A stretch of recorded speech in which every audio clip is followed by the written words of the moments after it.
Well, Steve, thank you so much for joining us on Fully Scored. It's lovely to have a new voice on the podcast. And we're going to be speaking to you about one of your many works you've had published by the Salvation Army, and that is Music of a Legacy.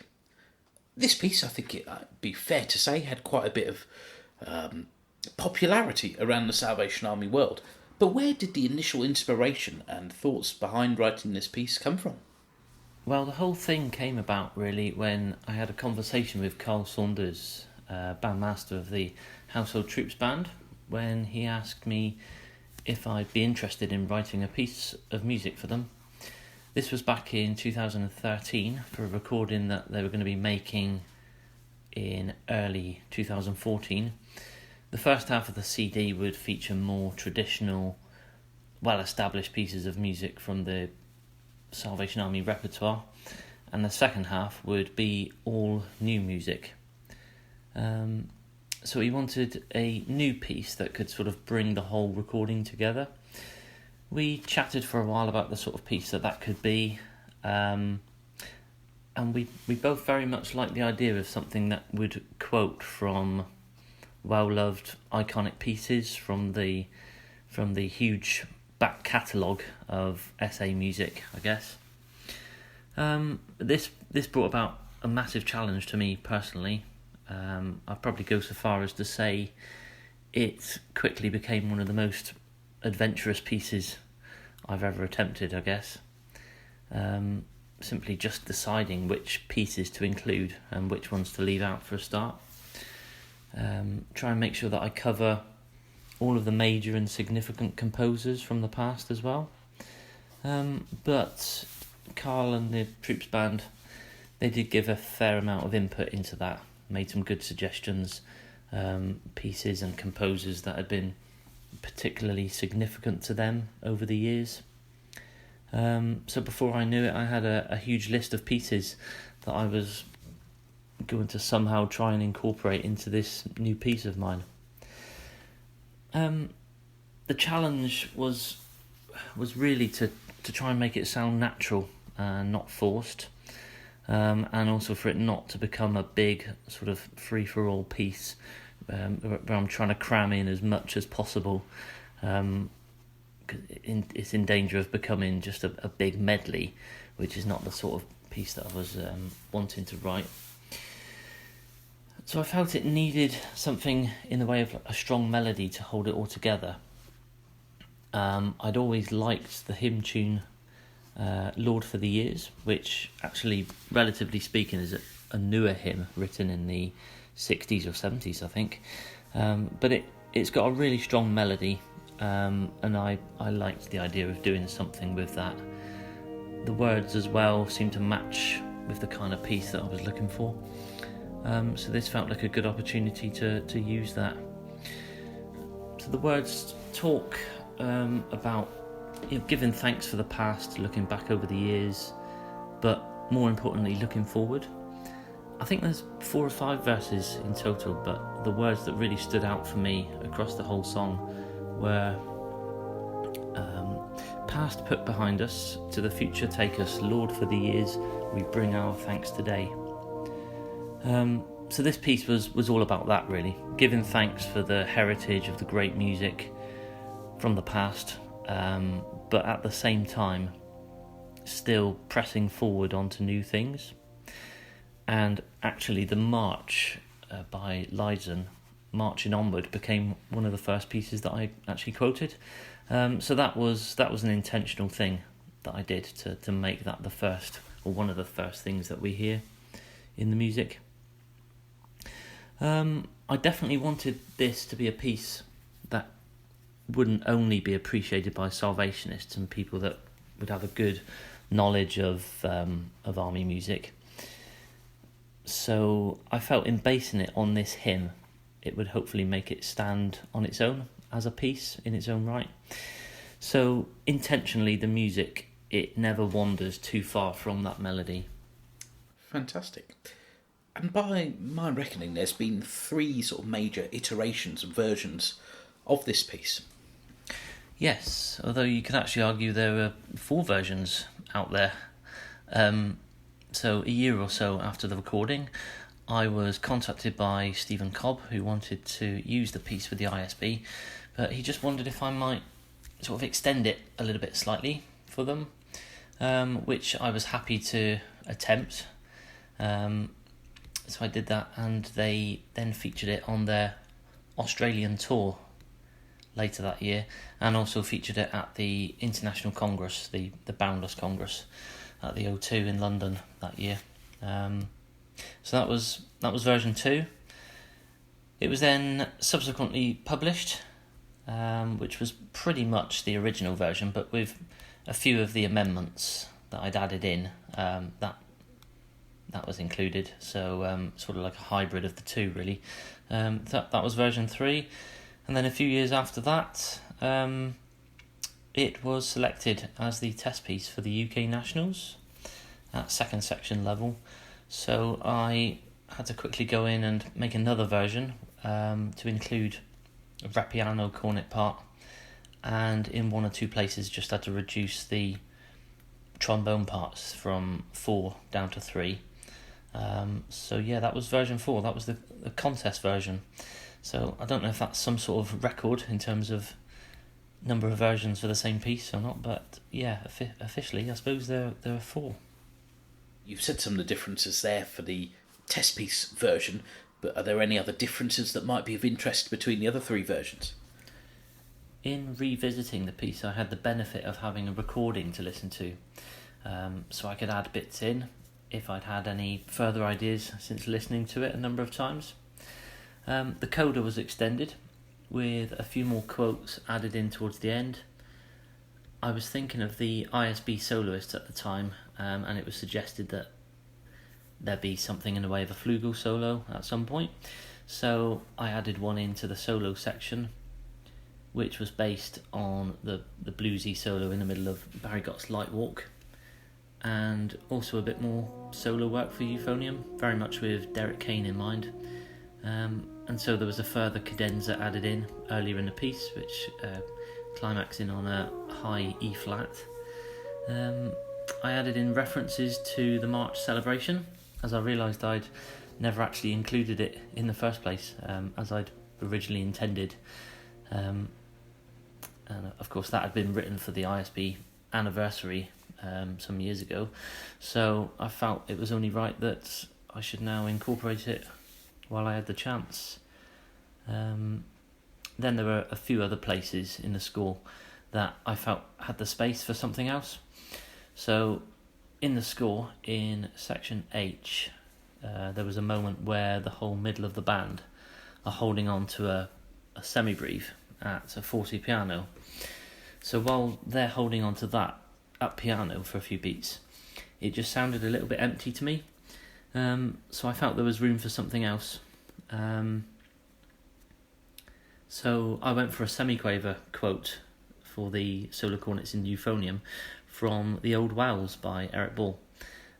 I probably chose that because maybe I'd recently heard it, or it was just in my head for some reason, and it seemed to fit quite well, quite naturally.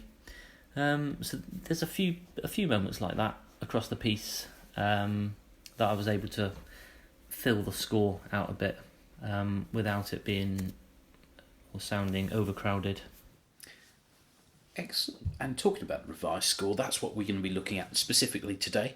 But as of yet, I don't think there are any recordings of the revised version, so we'll be using excerpts from both the Troops and the ISB recordings to demonstrate throughout. So before we look at the score, can you tell us a little bit about how you've structured the piece? So yeah, good question. So with all of these references that I was wanting to include, I decided the easiest way to arrange them was to kind of sort them into little groups or categories. So all of the marches that I wanted to quote, I would quote them in the same section, and then in the next section I would feature the more sort of hymn tune arrangements, meditations, the devotional pieces, if you like, and then the next section of the music I would quote from some of the more major works. So this was kind of building up a little format in my head of how I wanted the piece to go. I decided that then include a short cadenza section where I could feature a couple of solos, and then move on to another reflective section before building on to the finale where you'll hear the tune in its entirety again, before a short coda to finish. So that's how I decided to organise the references, and that was the only way I could see to make it work, and that's the plan that I had on paper before I actually started to write the music. So I think this might be a good time to delve into the score itself. I guess the best place to start is probably at the beginning. So you've already talked about the melody you've used here, but what else is of interest in this opening section? So right at the start of the piece, I'm introducing the hymn tune, I'm introducing the melody, Lord for the Years, with that opening phrase. And then another phrase which comes later on in the tune. And those two phrases are the ones that I use most of all throughout the piece. They're featured quite extensively throughout all of the sections. And it's at that point that I then introduce the first reference to a piece of music, and that is Marching Onward. So we hear...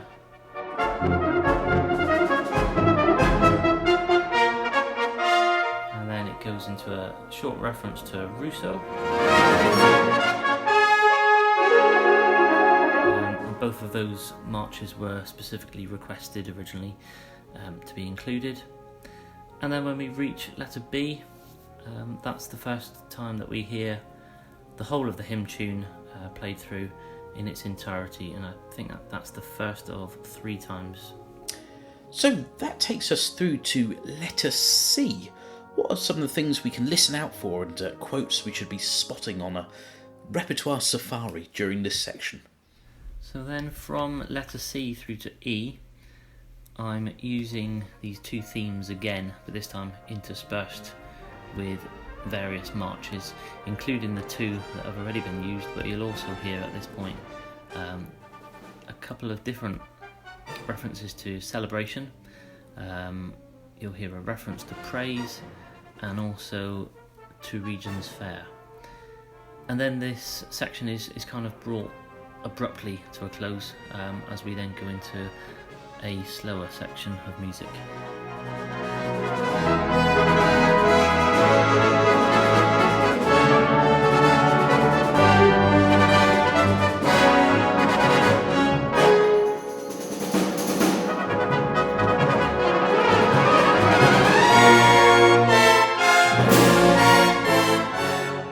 So perhaps a good question to ask now is, do you know the number of pieces are referenced in this piece? Yeah, do you know, I thought you might ask me this, so I did a quick check. So in the original version there were 15, revised version had 22, and then in the final published version there are 20, which surprised me because I actually remember there being more than that. In fact, I remember receiving a text from someone in the ISB while they were touring Australia, asking how many there were, because there was a bit of a debate going on, so I can only imagine how bored they must have been on those long coach journeys. But I'm sure one of them thought that there were over 40 in there, so I'd be very interested to know which are the extra ones. So yes, to confirm, there are either 15, 20 or 22, depending on which version you're listening to. Or possibly more, and I've just forgotten that they're in there. So, those references take us through, as you said, to section E, where the music changes its tact, and we enter some more devotional music. So what are some of the things that we should be looking at for this little linking section from E to F? So at the start of this section, you can hear a few references to Wilfred Heaton's Just As I Am, and you can hear the first line of that melody in the euphoniums, which is accompanied by muted cornets who are still playing that rising fifth theme, opening line of Lord for the Years.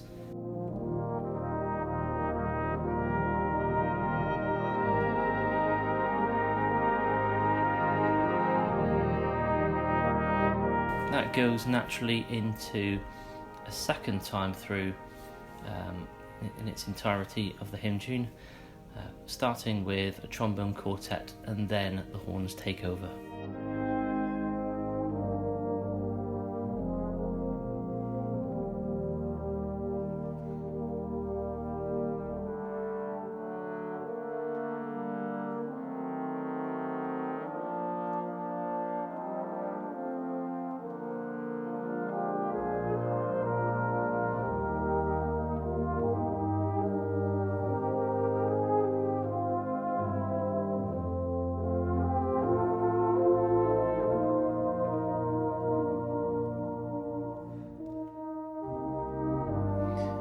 So at letter G we have some more references, I believe, to meditative music.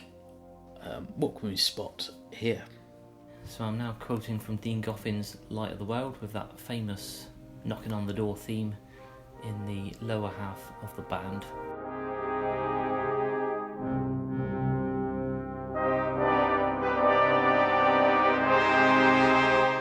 And then this section of music finishes softly with two further quotes, one from For Our Transgressions and In Quiet Pastures.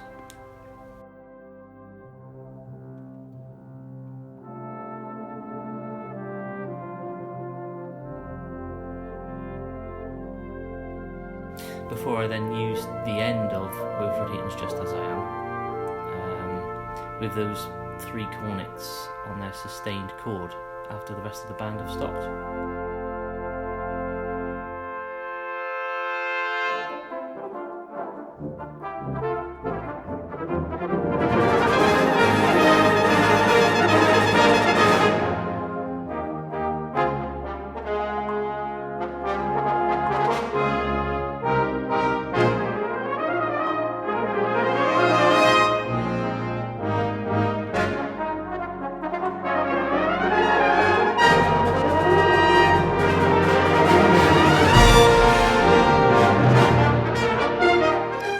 This next section, I believe, features some major works from the repertoire. Starting off with The Call of the Righteous. So we hear that theme a few times through there. And this is where the semiquavers appear that we were talking about earlier, taken from the Old Wells. That's in the cornets and euphoniums. And then in the middle of the band, horns and baritones, I'm quoting from another line from the middle of Lord for the Years, the hymn. So I feature that line quite a bit. And then again at letter I. So the references continue to come thick and fast, but in between this theme in the middle of the band, interspersed with a couple other quotes. So we've got Ray Stemelman's The Holy War, and then Wilfred Heaton's Toccata O the Blessed Lord,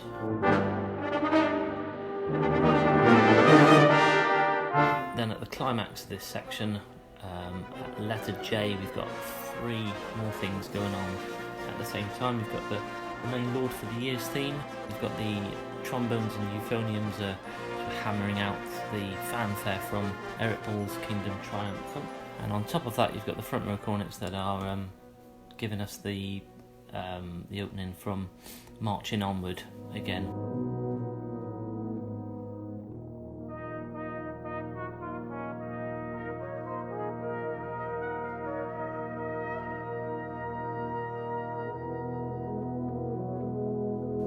And then after that you can hear various instruments quoting from the present age as that main theme is sort of passed around the band. The basses kind of bring us back down to earth with a line from another Stedman Allen piece, The Lord is King.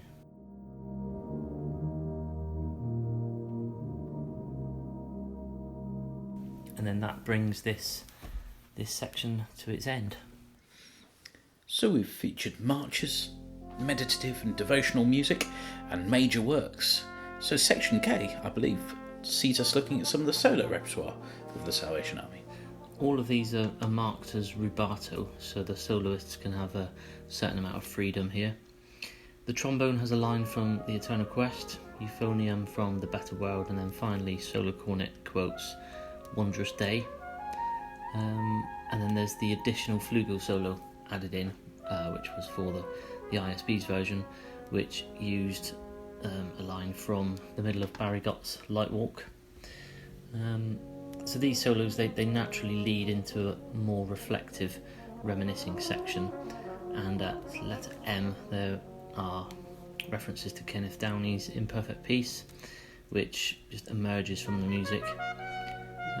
This leads into letter N, where there's the hymn tune again, Lord for the Years, is heard. This time it's a lot fuller with the whole band, and it's a lot more majestic, and actually there's a crescendo steadily right the way through this section until we reach a sort of a natural coda.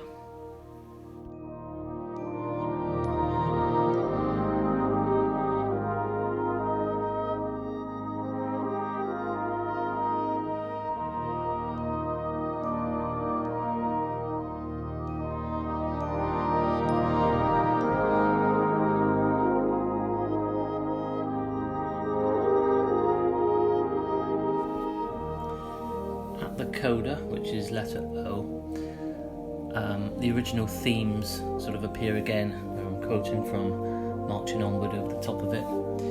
So here's another place where the revised version differs slightly, and the coda was extended for this one.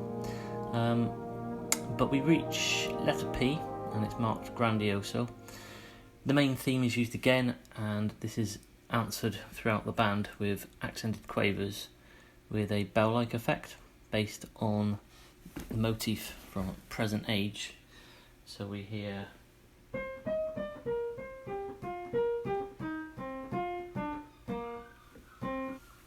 and then we have one final sort of declaration from the trombones of Lord for the Years before the big chord to finish. Fantastic. And I take it that you've heard some performances of this piece live. Do you have any particular memories or moments of performances that stand out to you? Yeah, so I was lucky enough to be there for the Troop's original recording of it, which was actually the first time a band had ever played it. So I was able to have a certain amount of input into it and make a few suggestions and tweaks along the way. The ISB featured it quite extensively a couple of years later, and it was a real privilege to be there for the Congress at the O2 and to hear them perform it there to a really big and appreciative international audience. That was really something. And then another great privilege to hear it at the Second Section Nationals in Cheltenham, where I managed to sit through most of the 20 performances of it. It was a really nerve-wracking but interesting experience, hearing all of the different interpretations and the different details that the bands brought out of the music.